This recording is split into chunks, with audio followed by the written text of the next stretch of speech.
नमस्कार, मैं नीतीश ठाकुर और आप देख रहे हैं कैपिटल टीवी।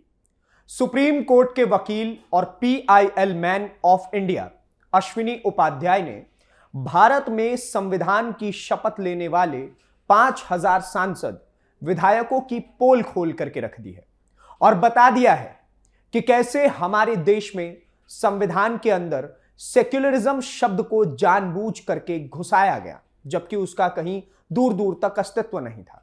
बताया कि कैसे हमारे देश के सांसद विधायक अपनी जिम्मेदारियों से मुंह मोड़ के भागते रहते हैं, और तो और कैसे सनातनियों के साथ हिंदुओं के देश में ही छलावा हो रहा है। इस बारे में भी उन्होंने बताया कि कैसे संविधान के निर्माण के समय में संविधान की किताब में भगवान राम की तस्वीर थी, भगवान नटराज की तस्वीर थी और भी कई हिंदू देवी देवताओं की तस्वीर थी जिन्हें संविधान से हटाया गया है। आप सुनिए उन्होंने संविधान के साथ हुए छलावे को लेकर के क्या कुछ कहा। आप किसी पार्टी, संगठन या नेता के गुलाम नहीं हैं और आप स्वतंत्र होकर सोचते हैं, स्वतंत्र होकर लिखते हैं, स्वतंत्र होकर बोलते हैं, तो इस वीडियो को अंत तक देखिए और जो आपको ठीक लगे उसको कमेंट में जरूर लिखिए। भारत संविधान से चलता है, न बाइबल से चलता है, न कुरान से चलता है। संविधान का मतलब होता है समान विधान, सबके लिए एक समान विधान। और भारत में 5000 सांसद, विधायक, मंत्री हैं जो संविधान की शपथ लेते हैं। इस 5000 सांसदों, विधायकों में से, मंत्रियों में से किसी एक सांसद, विधायक, मंत्री ने आज तक ये कहा कि हाँ, देश आज़ाद हो चुका है, भारत का विभाजन मजहब के आधार पर हो चुका है, संविधान का मतलब समान विधान है, फिर मजहब के आधार पर नियम कानून खत्म होना चाहिए, मजहब के आधार पर आयोग मंत्रालय खत्म होना चाहिए, मजहब के आधार पर बोर्ड ट्रिब्यूनल खत्म होना चाहिए, मजहब के आधार पर लोन वजीफा बंद होना चाहिए और सबके लिए एक देश एक विधान होना चाहिए। भारत का संविधान जब बना था तो इसमें भगवान श्री राम, भगवान श्री कृष्ण, हनुमान जी के, भगवान नटराज के, गौतम बुद्ध के, भगवान महावीर के, छत्रपति शिवाजी महाराज के, गुरु गोविंद सिंह के चित्र थे। भारत में 5000 सांसद, विधायक हैं। उसमें से कोई एक सांसद, विधायक बताइए जिसने संसद या विधानसभा में खड़े होकर कहा हो कि जो संविधान के चित्र थे वापस आने चाहिए। भारत के संविधान बनाते समय 7 बार सेकुलर शब्द के ऊपर चर्चा हुई थी, फिर भी सेकुलर शब्द को रिजेक्ट कर दिया गया था।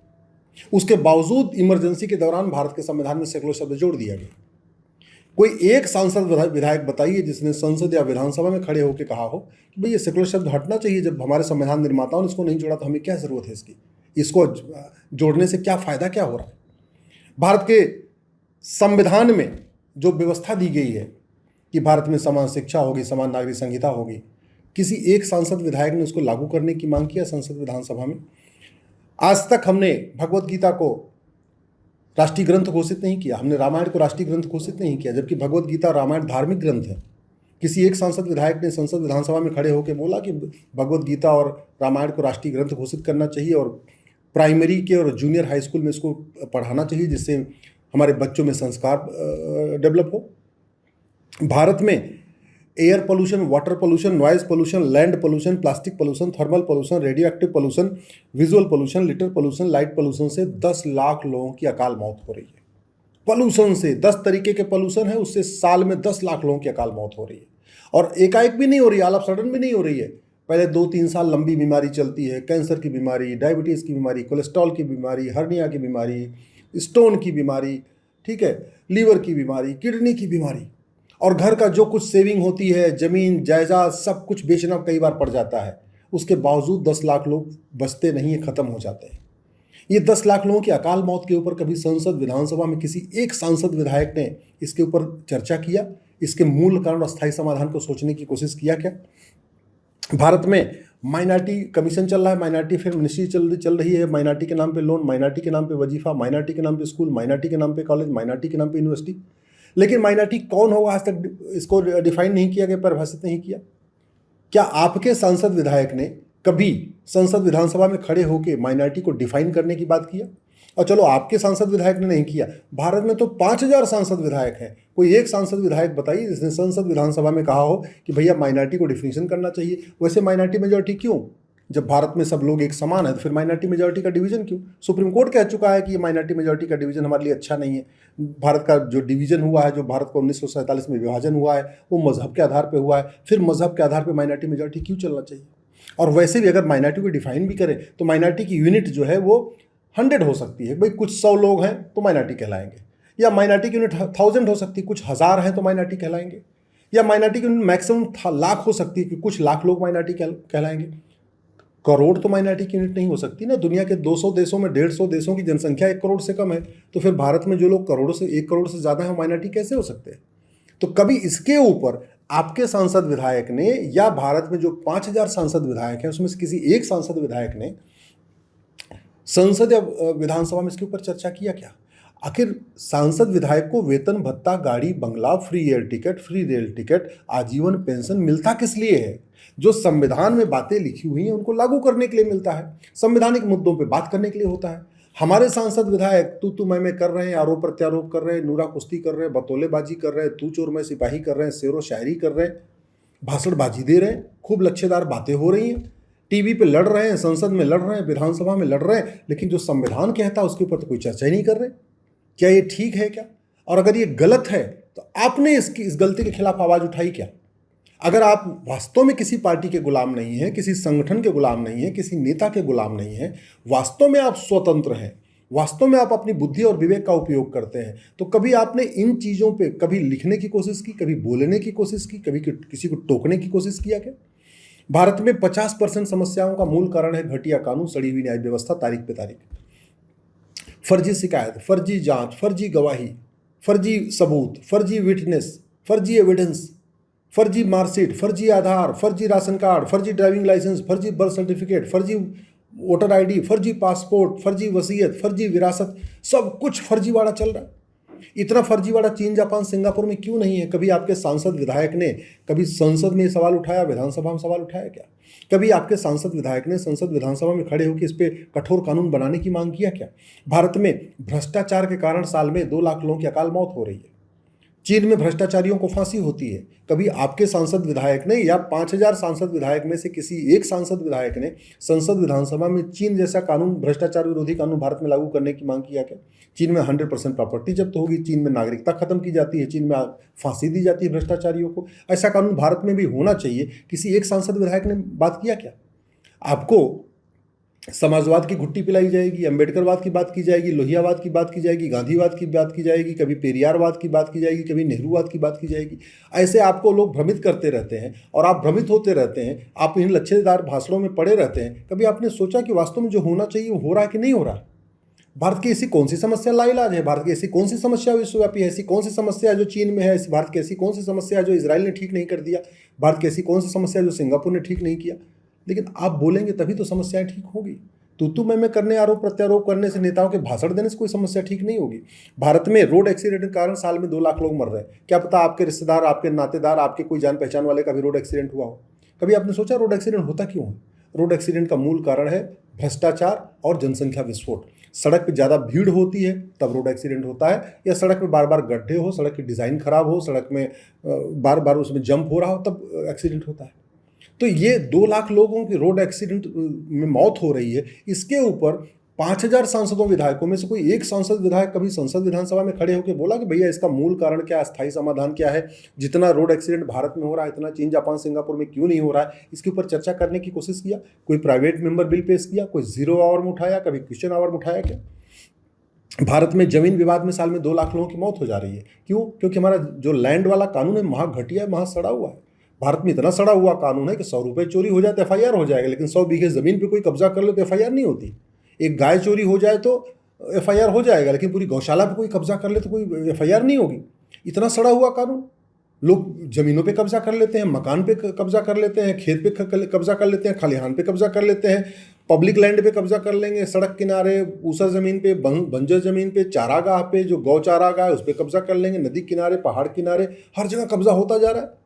कभी आपने इसके ऊपर किसी सांसद विधायक को संसद विधानसभा में आवाज उठाते सुना कि भैया ये बताओ, ये चीन, जापान, सिंगापुर में कोई लैंड इंक्रोचमेंट क्यों नहीं करता, जमीन पे कब्जा क्यों नहीं करता? भारत में क्यों हो रहा है? क्यों नहीं हम चीन, जापान, सिंगापुर वाला कानून भारत में लागू कर देते हैं? कभी सुना आपने?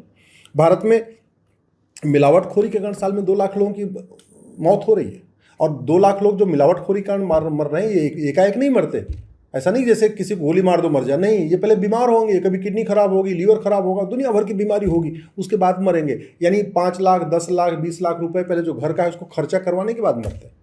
इतनी मिलावटखोरी भारत में। दूध, दही, सब्जी, फल, जूस, पनीर, दवा, इंजेक्शन, टैबलेट, सिरप, सब कुछ नकली, सब कुछ मिलावटी। क्यों नहीं हम चीन, जापान, सिंगापुर जैसा कानून बनाते हैं? कभी क्यों नहीं हमारे सांसद विधायक इसके ऊपर संसद विधानसभा में बोलते हैं? इसलिए कहता हूं अब समय आ चुका है, जागो हिंदू जागो कहने से बात नहीं बनेगी। अब बोलना पड़ेगा जागो सांसद जागो, जागो विधायक जागो, जागो मंत्री जागो, जागो सरकार जागो। भारत में 1000 बेटियां पर डे लव जिहाद का शिकार हो रही हैं। 5000 सांसद विधायक हैं, उसमें से कोई एक सांसद विधायक बताइए जिसने लव जिहाद करने वालों की प्रॉपर्टी जब्त करने, नागरिकता खत्म करने और साल भर के अंदर आजीवन कारावास की सजा देने के लिए कानून बनाने की मांग किया हो। प्रतिदिन 1500 परिवारों का धर्मांतरण हो रहा है। एक परिवार में 7 आदमी मानिए तो प्रतिदिन 10,000 हिंदुओं का धर्मांतरण हो रहा है, यानी साल में 40 लाख हिंदुओं का धर्मांतरण हो रहा है। आतंकवाद से बड़ा खतरा धर्मांतरण है, क्योंकि आतंकवाद से केवल हिंदू कम होता है, धर्मांतरण से तो हिंदू कम भी होता है, हिंदुओं के दुश्मनों की संख्या भी बढ़ती है। कोई एक सांसद विधायक बताइए जिसने संसद विधानसभा में कहा हो कि धर्मांतरण को देशद्रोह घोषित करना चाहिए, धर्मांतरण को राष्ट्र की सुरक्षा के लिए खतरा घोषित करना चाहिए, धर्मांतरण को ऑर्गेनाइज क्राइम डिक्लेयर करना चाहिए और धर्मांतरण कराने वाले और उनके मददगारों पे एनएसए लगाना चाहिए, यूएपीए लगाना चाहिए, ऑर्गेनाइज क्राइम की धारा लगाना चाहिए, वेजिंग वॉर की धारा लगाना चाहिए, देशद्रोह लगाना चाहिए।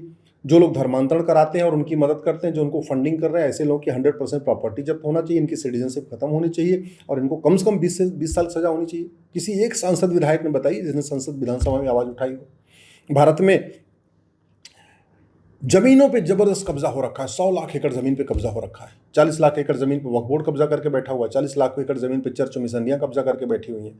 20 लाख एकड़ जमीन पे मजार, दरगाह, पक्का कब्रिस्तान बना के कब्जा किया हुआ है। कोई एक सांसद विधायक बताइए जिसने संसद विधानसभा में कहा होगा कि मजार, दरगाह, पक्का कब्रिस्तान बनाना हराम है। Arab, Dubai, Kuwait, Bahrain, Abu Dhabi में एक भी मजार नहीं, एक भी दरगाह नहीं, एक भी पक्का कब्रिस्तान नहीं, तो फिर भारत में क्यों बनता जा रहा है? क्यों किसी एक व्यक्ति ने बोला कि अवैध निर्माण करने पे और जमीन पे कब्जा करने वालों को कम से कम 10 से 20 साल सजा देने के लिए कानून बनना चाहिए? किसी एक सांसद विधायक का नाम बताइए इसने बोला हो। तो तू मैं करने से, आरोप प्रत्यारोप करने से, नूरा कुश्ती करने से, बतौलेबाजी करने से कोई समस्या ठीक नहीं होगी। ये सवाल समाजवाद, लोहियावाद, गांधीवाद, नेहरूवाद, अम्बेडकरवाद, पेरियारवाद पे चर्चा करने से कोई एक समस्या ठीक नहीं होगी। समस्या ठीक होगी नियम कानून बदलने से, समस्या ठीक होगी सिस्टम बदलने से। अब आप सोचिए कि आपके सांसद विधायक नियम कानून बदलने की, सिस्टम बदलने की बात करते हैं कि नहीं करते? और अगर आपके सांसद विधायक नहीं कर रहे हैं तो जो भारत में 5000 सांसद विधायक हैं उसमें से कितने करते हैं, इसकी आप खुद सोच लीजिए। भारत में साल में 2 लाख बच्चों का अपहरण हो रहा है।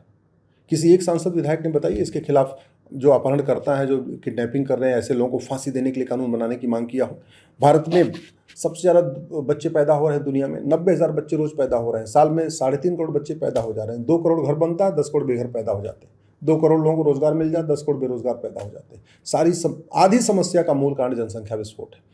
किसी एक सांसद विधायक ने संसद विधानसभा में उठ के कहा हो भैया हम दो हमारे दो ठीक है, दूसरी बार जुड़वा हो जाए तो 3 बच्चे भी ठीक है, लेकिन जो चौथा बच्चा पैदा करेगा उसकी नागरिकता खत्म करने और उसकी सिटीजन उसको 10 लाख रुपए जुर्माना और 10 साल की सजा देने के लिए कानून बनना चाहिए। किसी एक सांसद विधायक ने मांग किया तो आप बताइए, तो फिर समस्या ठीक कैसे होगी जब 50% समस्याओं का मूल कारण जनसंख्या विस्फोट है। यहाँ समाजवाद, लोहियावाद, अम्बेडकरवाद, पेरियारवाद, गांधीवाद, नेहरूवाद पर चर्चा हो रही है, जनसंख्या नियंत्रण कानून के ऊपर चर्चा ही नहीं हो रही, तो फिर समस्या ठीक कैसे होगी? भारत में अलगाववाद, आतंकवाद है, चीन, जापान, सिंगापुर में तो नहीं है। भारत में साइबर फ्रॉड हो रहा है, 2 लाख लोगों का साल में खाता गायब कर देते हैं, बैंक खाली हो जा रहा है, उनका खाता खाली हो जा रहा है। चीन, जापान, सिंगापुर में इतना नहीं है। अश्लीलता परोसी जा रही है, फोहड़ता परोसी जा रही है, नग्नता परोसी जा रही है। सोशल मीडिया का ऐसा कोई प्लेटफॉर्म नहीं है जहाँ गंदे गंदे रील नहीं शेयर किए जा रहे हैं, गंदे गंदे वीडियो नहीं शेयर किए जा रहे हैं, चाहे ट्विटर हो, चाहे इंस्टाग्राम हो, चाहे फेसबुक हो, या जितने और भी प्लेटफॉर्म है। कौन रोकेगा इसको? इसको भारत की सरकार को रोकना है या अमेरिका, इजराइल, चीन की सरकार आके रोकेगी? आखिर कौन रोकेगा? कभी आपने सोचा इसके ऊपर? 5000 सांसदों विधायकों में किसी एक ने अश्लीलता, फुहड़ता, नग्नता को कंट्रोल करने के लिए, कानून बनाने के लिए संसद में या विधानसभा में कभी प्रश्न पूछा, सवाल उठाया, 0 आवर में सवाल उठाया या प्राइवेट मेंबर बिल पेश किया? क्या सांसदों विधायकों के पास अधिकार होता है, जब चाहे जिस विषय पे प्राइवेट मेंबर बिल पेश करते हैं, कानून बदलवाने के लिए मांग कर सकते हैं। भारत में आज भी मुगलों का मदरसा चल रहा है, मुगल चले गए फिर भी मदरसा चल रहा है, अंग्रेज चले गए फिर भी उनका कॉन्वेंट चल रहा है, उनका मॉन्टेसरी चल रहा है। देश आज़ाद हो गया लेकिन हमारा गुरुकुल शिक्षा व्यवस्था वापस आई नहीं, हमारी वैदिक शिक्षा व्यवस्था वापस आई नहीं। किसी एक सांसद विधायक का नाम बताइए जिसने कहा हो मुगलों का मदरसा बंद होना चाहिए, मैकाले का कॉन्वेंट मॉन्टेसरी बंद होना चाहिए और हमारी वैदिक शिक्षा व्यवस्था पूरे देश में लागू होनी चाहिए। One nation one education board, one nation one syllabus, one nation one curriculum, सब कृष्ण और सुदामा एक साथ पढ़ेंगे, मंत्री संतरी के बच्चे एक साथ पढ़ेंगे, गरीब अमीर के बच्चे एक साथ पढ़ेंगे, सबकी किताब एक होगी। एनसीईआरटी किताब हर जगह लागू हो जाएगी। लूटा जा रहा है, किताब के नाम पे लूटा जा रहा है, फीस के नाम पे लूटा जा रहा है। कोई एक सांसद विधायक बताइए जिसने बोला हो कि हाँ भाई पूरे देश में यूनिफॉर्म एजुकेशन सिस्टम होगा और फीस का जो है मैक्सिमम लिमिट तय कर दी जाएगी। अरे 4,000 रुपये महीने फीस, 5,000 रुपये महीने फीस, बच्चों की फीस, ये कोई मजाक है क्या? और कुछ ही के स्कूल में तो 10-10 हज़ार रुपये महीने फीस हो रही, 20-20 हज़ार रुपये फीस हो रही। क्यों भैया, क्यों? तो इस पे अगर आपके सांसद विधायक नहीं बोल रहे हैं और आप शांत होकर बैठे हुए हैं, इसका मतलब कहीं ना कहीं आपका मानसिक खतना हो गया। कहीं ना कहीं आप जो है पूरी तरीके से पार्टी के गुलाम हो गए या किसी संगठन के गुलाम हो गए या किसी नेता के गुलाम हो गए। और आप जानते हुए भी कि क्या सही है क्या गलत, आप सही कहने की हिम्मत नहीं कर पा रहे हैं, इसका मतलब आप मानसिक रूप से गुलाम हैं। आखिर वैसी दरिंदों के नाम पे हजारों सड़क मोहल्ले गलियां चल रही हैं। एक एक नाम कब तक बदलेंगे? एक भारतीय नामकरण संहिता बना के पूरे देश से गुलामी का नाम एक साथ क्यों नहीं बदल देते? काशी, मथुरा, भद्रकाली, भोजशाला, अटाला, एक एक हम गुलामी का निशान कब तक इसको फ्री कराएंगे कोर्ट के माध्यम से? एक भारतीय धरोहर संहिता बना के एक साथ काशी, मथुरा, भद्रकाली, भोजशाला, अटाला, जहां भी विवाद चल रहा है उसका सर्वे करा के और सर्वे में जो जिसका है उसको दे के मामला खत्म क्यों नहीं कर देते? भारत में हम क्यों अभी भी गुलामी की चिकित्सा व्यवस्था को जारी रखें? हमारी जो खुद की चिकित्सा व्यवस्था थी इतनी शानदार है, जो प्रिवेंशन करती है, बीमारी को आने से पहले रोक देती है, उस व्यवस्था को प्रमोट करने के लिए हम काम क्यों नहीं कर रहे हैं? एक भारतीय चिकित्सा संहिता लागू क्यों नहीं हो रही है? एक भारतीय पुलिस संहिता क्यों नहीं लागू हो रही है? वही पुलिस एक्ट चल रहा है जिस कानून का उपयोग करके जलियांवाला बाग कांड हुआ, जिस कानून का उपयोग करके भगत सिंह, सुखदेव, राजगुरु को फांसी दी गई, जिस कानून का उपयोग करके चंद्रशेखर आज़ाद जी का इनकाउंटर किया गया, वही 1861 का पुलिस एक्ट आज तक चल रहा है। कोई एक सांसद विधायक बताइए जिसने बोला हो पुलिस रिफॉर्म होना चाहिए, पुलिस चार्टर लागू होना चाहिए, पुलिस की रिस्पॉन्सिबिलिटी अकाउंटेबिलिटी तय होनी चाहिए और पुलिस जो सत्ता के गुलाम बनी है इससे इसको मुक्त करना चाहिए। किसी एक सांसद विधायक ने आवाज़ उठाई हो तो बताइए। हाँ, पुलिस के ऊपर आरोप प्रत्यारोप करेंगे कि पुलिस ये कर रही है वो कर रही है, सब जितने भी पक्षी हैं सब सत्ता के ऊपर आरोप लगाएंगे, लेकिन सत्ता मिलने के बाद कभी पुलिस रिफॉर्म की बात नहीं करेंगे, पुलिस चार्टर लागू करने की बात नहीं करेंगे। दुनिया के कई देशों में पुलिस इंडिपेंडेंट है, पुलिस अकाउंटेबल है, पुलिस रिस्पॉन्सिबल है, पुलिस अपना काम करती है, नेताओं के ज़्यादा दबाव में नहीं आती। यहाँ क्यों नहीं हो रहा ये काम? भारत में गुलामी की न्यायिक व्यवस्था चल रही है आज भी। कोई एक सांसद विधायक बताइए जिसने बोला हो कि भारत में जस्टिस विद इन ईयर होना चाहिए, एक इंडियन जुडिशल सर्विस एग्जाम होना चाहिए, जजों का अपॉइंटमेंट उसी आईजीएस के जरिए होना चाहिए, एक जुडिशल चार्टर लागू हो और पुलिस की जांच करने की टाइम लाइन सेट हो और मुकदमे के सुनवाई की टाइम लाइन सेट हो, फैसला देने की टाइम लाइन सेट हो और 1 साल के अंदर फैसला दिया जाए। किसी एक सांसद विधायक ने बताइए अगर ये मामला संसद विधानसभा में उठाया हो। गुलामी की प्रशासनिक व्यवस्था चल रही है, कोई भी सांसद विधायक इस पर बोलने के लिए तैयार नहीं। गुलामी की चुनाव व्यवस्था चल रही है, वही घटिया वाला police representation of people act चल रहा है, कोई एक व्यक्ति इस पर बोलने के लिए तैयार नहीं। गुलामी की टैक्स व्यवस्था चल रही है, कोई बोलने के लिए तैयार नहीं। गुलामी की व्यापार व्यवस्था चल रही है, व्यापार के नाम पे हुक्का बार, बियर बार, डांस बार, सट्टा बार, कैसीनो, पता नहीं क्या क्या खोला जा रहा है। इससे हमारे युवा पीढ़ी बर्बाद होगी, आबाद होगी, वो उसको अंदर संस्कार आएगा या डूबेगा, क्या होगा? कौन खुलवा रहा है? इस पर कभी चर्चा हुई क्या? किसी एक सांसद विधायक ने इसके ऊपर संसद विधानसभा में आवाज़ उठाया क्या? आज तक हमने भारतीय संपत्ति संहिता बनाया नहीं, प्रॉपर्टी को आधार से लिंक करने के लिए व्यवस्था किया नहीं, आज तक भारतीय बैंकिंग संहिता बनाई नहीं, वही अंग्रेजों के ज़माने वाला बैंकिंग वाला कानून चल रहा है, आज तक उसको बदला नहीं गया। जो 225 अंग्रेजी कानून आज भी चल रहे हैं, किसी एक सांसद विधायक ने इसको आवाज़ उठाया भाई अंग्रेजों द्वारा बनाए गए सभी कानून खत्म होने चाहिए। 1950 के बाद 50 देश विरोधी कानून बनाए गए, कोई एक सांसद विधायक बताइए जिसने संसद में खड़े होकर विधानसभा में कहा हो कि हाँ भाई जो देश विरोधी कानून बने इनको खत्म करना चाहिए। FCRA कानून, विदेशी फंडिंग आ रही है, 50,000 करोड़ की विदेशी फंडिंग आ रही है, कोई एक सांसद विधायक बताइए जिसने बोला हो कि ये विदेशी फंडिंग बंद होनी चाहिए। कोई एक सांसद विधायक बताइए जिसने संसद विधानसभा में कहा हो कि ये प्लेस ऑफ वर्शिप एक्ट खत्म होना चाहिए, ये बाबर, हुमायूं, तुगलक, गजनी, गोरी का जो इलीगल काम को लीगलाइज करने के लिए कानून बना ये खत्म होना चाहिए। भारत में 5,000 सांसद विधायक हैं, किसी एक सांसद विधायक को बताइए जिसने कहा हो कि भारत में एक राष्ट्रीय एकता अखंडता आयोग बनना चाहिए, एक राष्ट्रीय कृषि आयोग बनना चाहिए, एक राष्ट्रीय श्रमिक आयोग बनना चाहिए, एक राष्ट्रीय पर्यावरण आयोग बनना चाहिए। कोई 5,000 सांसद विधायक में से कोई एक सांसद विधायक बताइए जिसने मठ मंदिरों को फ्री कराने के लिए संसद विधानसभा में बिल पेश किया हो। मठ मंदिरों को कंट्रोल करने के लिए 35 कानून चल रहे हैं, मज़ार दरगाह को कंट्रोल करने के लिए एक भी कानून नहीं, एक भी मज़ार दरगाह सरकार के कंट्रोल में नहीं है। मज़ार और दरगाह और चर्च से सरकार 1 रुपये नहीं लेती है, मठ मंदिरों के 1 लाख करोड़ की प्रॉपर्टी सरकार कब्जा करके बैठी है। कोई एक सांसद विधायक बताइए जिसने इसको वापस करने के लिए किया हो। तो मेरा आप लोगों से आग्रह ये है, आपको जो बात ठीक लगती हो उसको कमेंट सेक्शन में लिखिए, आपको मेरी बात अगर ठीक लग रही है, इस वीडियो को अपने सारे ग्रुप में शेयर कर दीजिए। ट्विटर पे, फेसबुक पे, इंस्टाग्राम पे, जहां आपको शेयर करना है शेयर करिए। कोई कॉपीराइट नहीं है, जहां मन करे आप शेयर करिए और अपनी राय ज़रूर लिखिए। जब तक आप आम जनता मानसिक रूप से स्वतंत्र नहीं होगी, जब तक भारत की आम जनता नेताओं की गुलाम रहेगी, संगठनों के गुलाम रहेगी, पार्टियों के गुलाम रहेगी, तब तक आपको समाजवाद, लोहियावाद, गांधीवाद, अंबेडकरवाद की चूरन चटाई जाएगी। आपको कभी अंबेडकरवाद के नाम पे, कभी पेरियारवाद के नाम पे, कभी अगड़े पिछड़े के नाम पे, कभी दलित बनाम संवर्ण करके, कभी मराठी बनाम हिंदी करके, कभी गुजराती बनाम बंगाली करके, इसी तरीके से आपको भ्रमित किया जाएगा। काम की बात नहीं होगी। इसलिए अब समय आ चुका है, अपने सांसद विधायक को पकड़िए और लिखना शुरू करिए। जागो सांसद जागो, जागो विधायक जागो, जागो मंत्री जागो, जागो सरकार जागो। तो देखा आपने कैसे अश्विनी उपाध्याय ने उन नेताओं की धज्जियां उड़ा करके रख दी हैं जो भारत के अंदर बैठकर शपथ तो संविधान की ही लेते हैं, सांसद विधायक भी बनते हैं और समय पर उस संविधान को लेकर, इस देश के हिंदुओं को लेकर आवाज नहीं उठाते। केवल माइनॉरिटी के नाम पर मुसलमानों की गोद में जाकर के बैठ जाते हैं।